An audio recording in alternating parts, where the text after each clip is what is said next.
Welcome to the Programming Lions podcast. Cliff Maloney is with us, the door-knocking guru and grassroots strategist. Maloney's door-knocking deployments have knocked on over 8 million doors and brought 400-plus victories nationwide. Cliff reigns from Philadelphia, and it's hard to miss because he's usually got his Eagles ball cap on. He's also the CEO of Citizens Alliance and founder of the Pennsylvania Chase. So we're going to talk a lot about knocking on doors, tactics, delivering results in 2024, so pivotal to so many elections, most notably the presidential election. So let's get into it.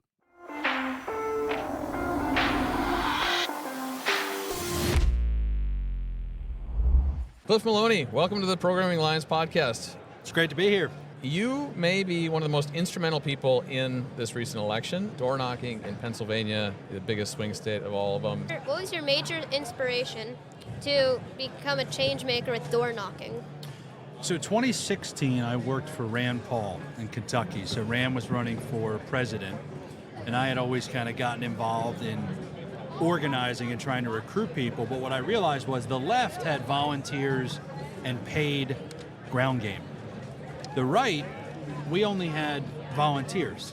So hold on, there's a whole missing piece here, right? Why are we not trying to match their tactics? And so after that cycle, I had always just been kind of an organizer. I used to be a math teacher back in the day, 5th and 7th grade. You guys might know something about that. Yeah. When I got into politics, you know, I never fundraised, I never figured out, but I said, there's something with this door knocking. There is something here that the left understands and we don't. And so pretty much since 2016, if you look at 18, 20, 22, and now 24, we've knocked 8 million doors through the programs that I've run. That's a lot of doors. We've won 400 races, a lot of them state level, some now at the White House, presidential level, and then races all in between. And so that's just what I've been focused on. And then obviously in 2024, the Pennsylvania Chase, we kind of went from just being this kind of under the radar group doing doors to springing onto the national scene. Yeah. Wow. 8 million is a large number. 8 million is a large number. That's a giant number. When you started doing, so you taught math before this, okay, and so similar grades that these young gentlemen are in now. But when you got into door knocking, I imagine that there's like a fear of like you walk up to somebody's door not knowing how they're going to react and all of that. What's that like? And any advice? So it's a horrible job. Okay, and I was hoping that's how you I didn't want to say it, but I'm like, I mean, look, you guys. but it's a necessary job. Exactly, and this is what I found. I found that people will slam their door in your face. They'll say, "Get off my lawn." Right. You know, but the left pushes through it. The right for years has made excuses. Well, that's the working class. We'd rather just, you know, let's say you have an organization or a campaign, and you will buy the media ads, right? So you edit the TV ad and you buy it. You guys both spend 10 million, you cash in 1.5 million with your commission. It's much easier to do that than go out and hire we hired 120 full-time people. Yeah. We had 10 Airbnbs throughout Pennsylvania. And we set out with a goal of knocking 500,000 doors, but that's the action. Okay, Charlie, when I did his show earlier, I was telling people, Charlie always says this best, action just for action's sake means nothing. You can be spinning your wheels. Right. How are you measuring results? So we said we were going to knock 500,000 doors to help Trump win PA. But then we also said we're going to measure our results based, you're a math guy? You like math? Yeah. I hate it. The Republicans in Pennsylvania have averaged 20% of just the mail-in vote. So if you look at the mail-in vote before you get to Election Day, right, there's 50 days of voting in Pennsylvania, which is wild. Wow. Trump and the other Republicans average 20%, meaning when you go into Election Day, you're down 20 to 80. Okay, I'll give you the actual numbers. It's easier to understand. Oh my. Biden had 2 million mail-in votes to Trump's 600,000. So he went into Election Day down 1.4 million votes. And so our whole public goal was to go from that 20% to 33%. Yeah. And I'll say here on your show, we knocked 510,000 doors, and we got 34.5% of the mail-in vote. Wow. And we knew if we hit that 33, we couldn't lose. Yeah. But the reason it was important is we knew that would carry McCormick over the finish line as well. So we really pushed to get to that 33%. Wow. And when you go to these doors, what are the tactics? You want to get them out to vote, obviously, but are these largely just disenchanted Republican voters? Is that kind of how you prioritize them?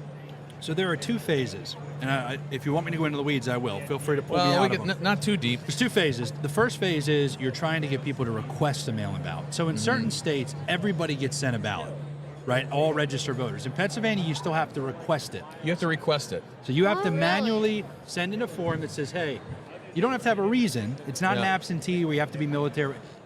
Here's my request form. So what we did was the first phase is we went to Trump supporters that were unlikely to be Trump voters. Right. Meaning they weren't going to vote. Right. But they were with us. Yeah.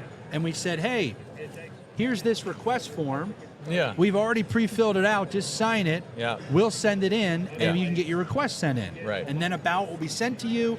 Much easier to vote. Right. So that's phase 1, is you hit these what we call low propensity voters that are aligned and get them to request a ballot. Right. Phase 2, this is September 1 through October 5th was phase 1. The final 30 days is phase 2 of the PHAs, where we flip everything over to go talk to the person that has a ballot sitting at their door. Right? So it's on their dining room table. And we know that because we have all that data. Yeah, right. And so the conversation goes like this: Bob, I know you're a Trump guy. I know you're going to vote Republican up and down the ballot. Yeah. You got your ballot sitting over there on your dining room sitting? table.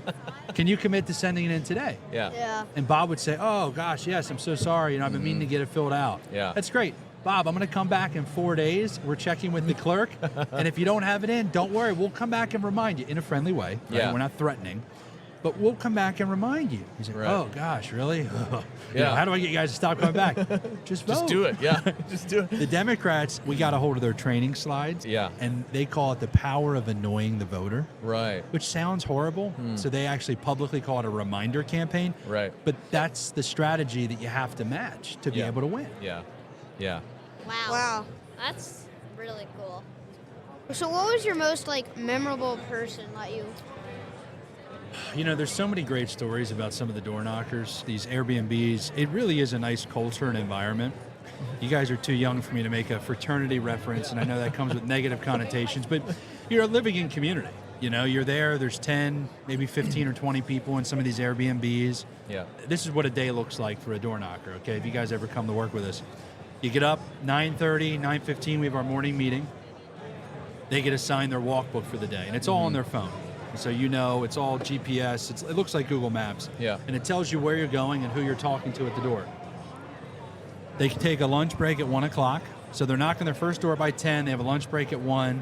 They knock their final door at 7 o'clock. Usually you knock about 100 to 140 doors, depending on how dense the universe is. Yeah. You go back to the house. You have dinner with the team. Maybe, you know, have a couple drinks or a cup of coffee. You're sharing war stories, right? Yeah. You asked me the most memorable thing. I mean, you hear some stories. You know, you have some crazy things. Some people pull a gun on you. Sometimes a dog is chasing you out of the yard. Yeah. But when you have 120 people in the field full time, you're going to have some stories. And by the way, I like to be transparent because everybody thinks this is all unicorns and it's this great thing. And no, it's tough work. To have 120, and business owners understand this, to have 120 full-time people that lasted the whole time. Yeah. We had to interview about 700 people. We had 1,100 people apply. We interviewed 700 people. We sent offers in total about 400 people. Now, obviously, you don't send them all at once, right? You send them and somebody says, hey, would love to, but I got another job, or this came up. Yeah. We had to send 400 offers.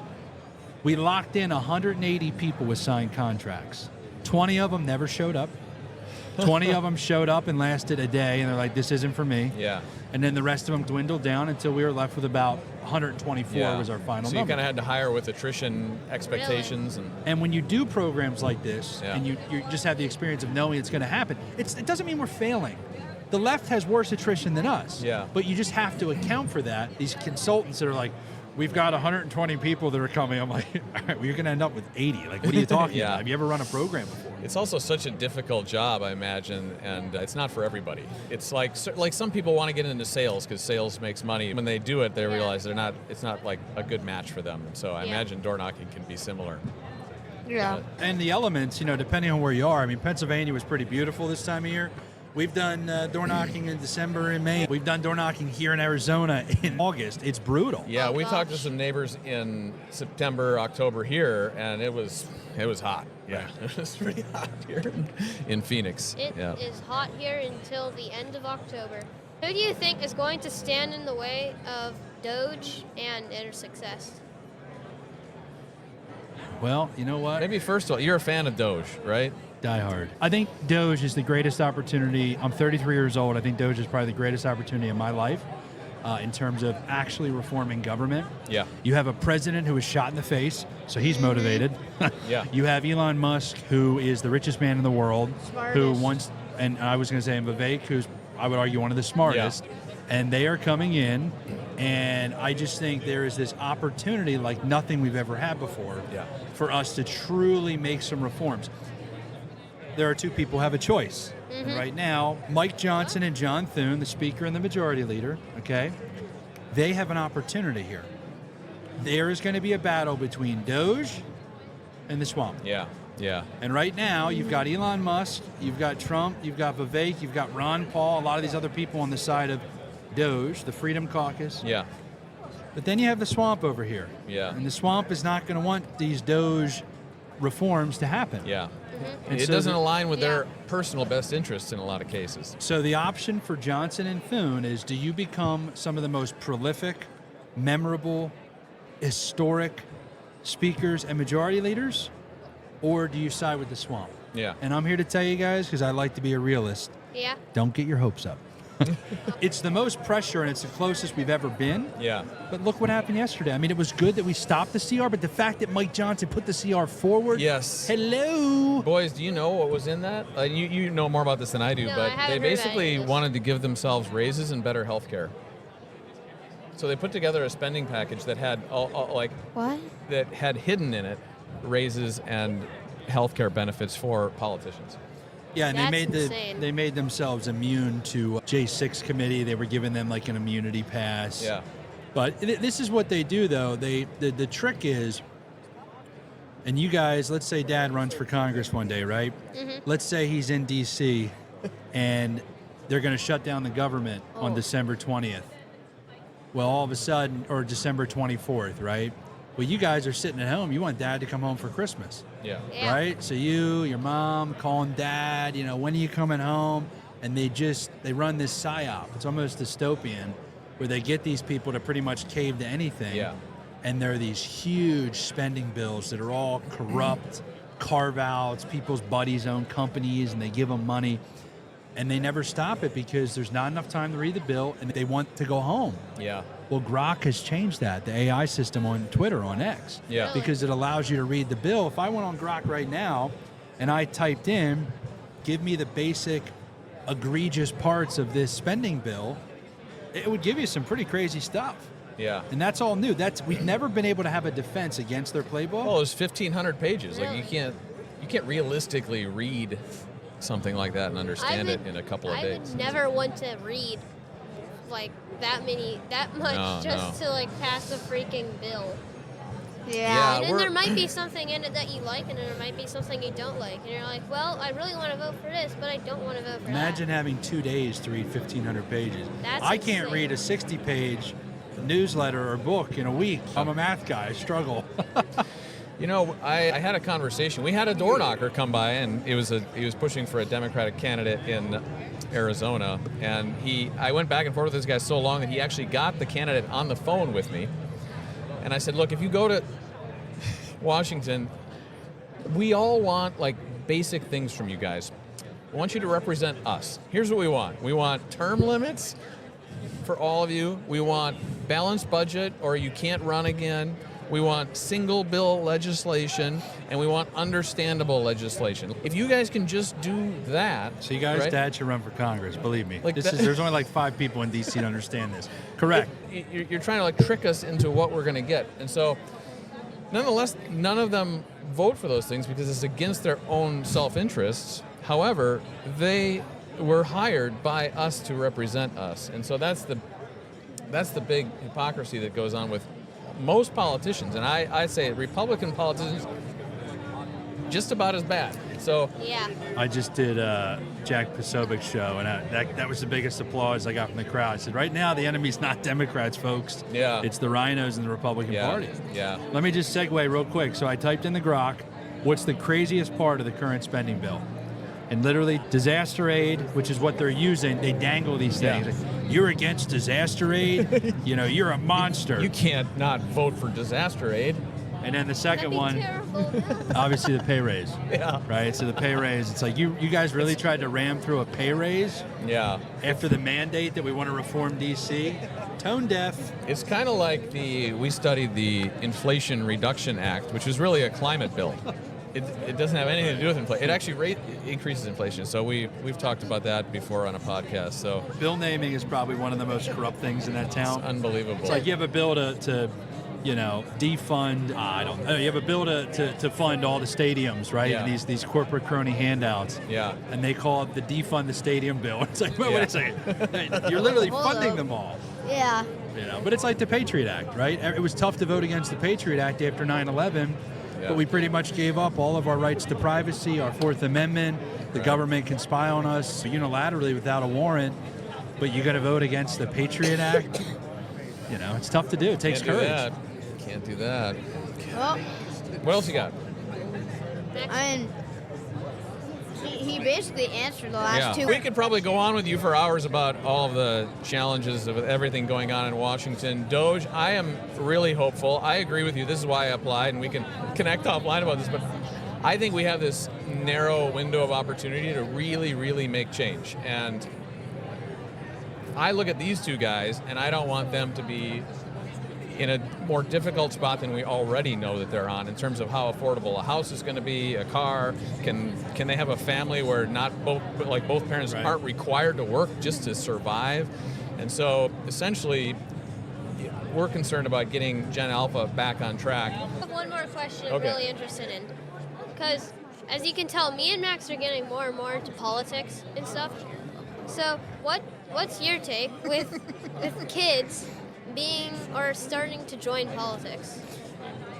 I think it's great. I think people should get involved. I was not politically minded until probably I was 19 years old. So you guys are way ahead of me. So I've only been in this game about 14 years. I'm 33 now. But I think the number one piece of advice, because I get parents that come to me all the time, and young people are like, hey, my son or daughter is interested. Never be interested because of the power. Be interested, and that's good that you guys react that way, but I'm not talking to you as much as you'll see other people. Yeah. They're in it for the wrong reasons, right? If you're in it because you are an ideologue, you believe in a core set of principles, right? And you believe the Constitution and these other things deserve to be protected. America. Right. If you are in it for that reason, I think it's great. But there are, honestly, the vast majority of people, if you guys go to school and some of these student governments, and if you go look at who interns on Capitol Hill, they're some of the crappiest people in the world, just to Yes. put it lightly. Yeah. We call them process people, right? They are proud to be part of the process. Yeah. It's like, no, I want to do things, right? I Right. want to create. I want to reform. I don't want to be Yes. part of the process, and then you get your little promotion. I was a legislative assistant. Now I'm a legislative aide. Now I'm a legislative director. Right? And it becomes this self-fulfilling prophecy. So I love seeing young people get involved if they get involved for the right reasons, which is have a set of ideas. You want to advance those principles because you believe in them, and you feel like the public policy arena is the way to do it. That would be my advice. Thank you. I love that.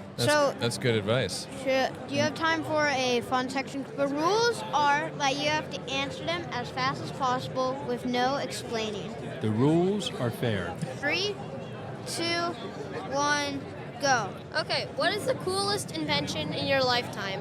Bunch of balloons. Nice. Yeah, we've used those. All right. Yeah, So, those are fun. what's your favorite president of all time? Calvin Coolidge. Okay. What is the favorite book you've ever read? Good to Great by Jim Collins. If you had one executive order as president, what would it be? To ban all executive orders. Oh, wow. I mean, really? Okay. Okay. Excluding us, right? Us three. Who's your idol? Probably my mom. good. That's a safe option. All right, and then this is. Don't tell my dad I said that. Have you ever been stuck in a bathroom stall without toilet paper? Yes, many a times. Same here. Same here. Many a times. Hopefully not in public, but yes, when I did 300 days on the road this year at the Pennsylvania Chase, so I spent many a days in hotels, restaurants, gas stations, So yes, when you have to go to the bathroom on the road that much, you find yourself in situations you don't control. So yes, I'm not proud of it, but yes. Yeah. Wow. All right. Holy smokes. Well, that concludes it. Yeah. Thank you. Let me end with one fun fact, because Okay. I'm talking to young people. I don't ever tell people this. This is the first time I'm admitting this in a few yes. years. Oh boy. I paid for my books when I was in college by dressing up as Buzz Lightyear for kids' birthday parties. Oh really? I've got the Really? chin. I Do can you see the it. I chin? can see it. If I put Yeah. the I can helmet see on, the chin. Yeah, I can like it. see yeah. I'm a little too tall. Like Woody is supposed to be like a foot taller than Buzz, but I'm 6'5", so Yeah. it makes it a little difficult. Wow. Does the job pay well? Oh, I had the suit. Thank the Lord for Toy Story 3 coming out. I had another round of work. Did you? Okay. But yeah, what it would is you'd wear the suit, you'd show up, you bring a couple books that are Toy Story books. Yeah. You'd read the story to the whoever birthday it is, all the kids. Yeah. You open the presents, they do cake, and then you bolt. It usually would be about 40, 45 minutes, and they typically pay about $200. Okay. That's a good. So- That's a good job. Pretty good gig. Cliff, Thank it was you for great to coming have on. you on the show. We appreciate you coming by and spending some time with us. Yeah, thank The you. work you have done is unbelievable. It may have been like the turning point of the election, and so we really appreciate what a patriot you are and everything that you've done. At any rate, thanks again. Yeah, Honor- thanks Thanks a for lot. coming on. Honored to be a part of it. Love the show. Thanks for having me, guys. Yeah, All right.